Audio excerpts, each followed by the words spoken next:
Hello बच्चों, let's see the question से the locus of Z for argument of Z is equal to minus pi upon three. A part same as the locus of Z for argument of Z is equal to two pi upon three. B part same as the locus of Z for argument z is equal to pi upon three. C part the part of the straight line under root three into x plus y is equal to zero with y less than zero comma x greater than zero.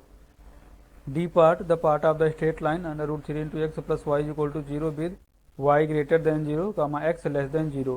तो question को solve करने से पहले हम इसका basic concept सीखेंगे, इसके according question को सॉल्व करेंगे। सॉल्यूशन की concept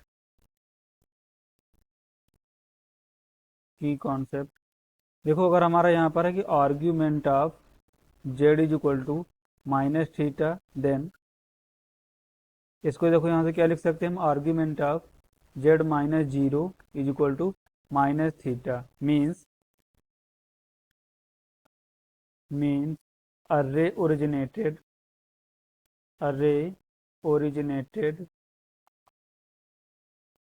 array originated from origin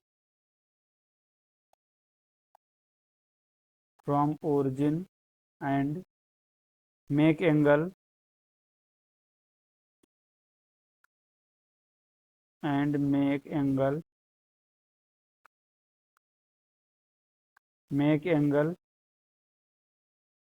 theta,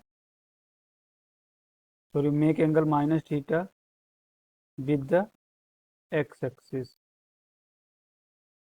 तो हम इस बेसिक कॉन्सेप्ट का यूज करेंगे, इसके अकॉर्डिंग क्वेश्चन को सॉल्व करेंगे। देखो हमारे क्वेश्चन में क्या गिवन है कि argument of Z is equal to minus pi upon three.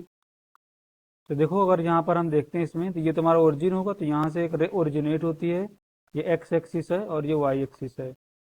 Minus pi upon three क्या बना रही है, एंगल, तो ये यहाँ से कितना होगा, पाई अपॉन थ्री।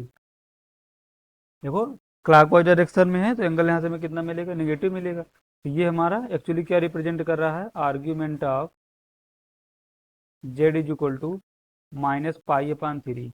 अब देखो इसमें अगर हम देखते हैं A part same as the locus of Z for the argument of Z equal to two pi upon three. तो देखो अगर टू पाई अपॉन थ्री लेते हैं, स्लाइड में देखते हैं यहाँ पर, अगर टू पाई अपॉन थ्री लेते हैं तो देखो अगर ये हमारा पाई अपॉन थ्री है, यहाँ से क्लॉकवाइज में है तो यहाँ से कितना बनेगा, माइनस पाई अपॉन थ्री बनेगा ये। अगर टू पाई अपॉन थ्री लेते हैं तो देखो यहाँ से कितना बनेगा, तो टू पाई अपॉन थ्री तो नहीं यहाँ पर बनेगा, कितना बनेगा, माइनस पाई अपॉन थ्री बनेगा। तो इसके अकॉर्डिंग ऑप्शन ए हमारा क्या होगा, फॉल्स हो जाएगा। सेम है the locus of Z for the argument of Z equal to pi by three, ये भी रॉन्ग होगा। The part of the straight line under root three into x plus y equal to zero. तो हमारी straight line क्या given है, under root three into x plus y equal to zero. इससे अगर हम स्लोप फाइंड आउट करना चाहते हैं, हमें वहाँ कितना मिलेगा, m is equal to minus under root three. यहाँ से हमें टेन थीटा कितना मिलेगा, tan theta is equal to minus under root three.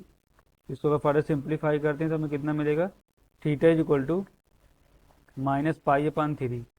तो थीटा की तो वैल्यू यहाँ से माइनस पाई अपॉन थ्री आ गई। लेकिन देखो ये किस क्वाड्रेंट में जा रहा है, हमारा फोर्थ क्वाड्रेंट में है, तो इसके अकॉर्डिंग यहाँ से फोर्थ क्वाड्रेंट में हमारा क्या होता है कि एक्स ग्रेटर देन जीरो और यहाँ से में वाई क्या होगी, वाई लेस देन जीरो। तो इसके अकॉर्डिंग हमारा कौन सा ऑप्शन सही होना चाहिए, सी पार्ट तो हमारा सही होगा। डी पार्ट में देखते हैं, लाइन तो सेम है but y greater than zero, x less than zero. तो y ग्रेटर देन जीरो मतलब y पॉजिटिव है और x नेगेटिव है, तो ये सेकेंड क्वाड्रेंट में जाएगा। बट सेकेंड क्वाड्रेंट में हमारी ray argument of Z is equal to minus pi upon three नहीं जाएगा, क्योंकि ओरिजिन से ही ओरिजिनेट होती है। तो इसके according option C is the correct answer. Hope you understood it well, best of luck.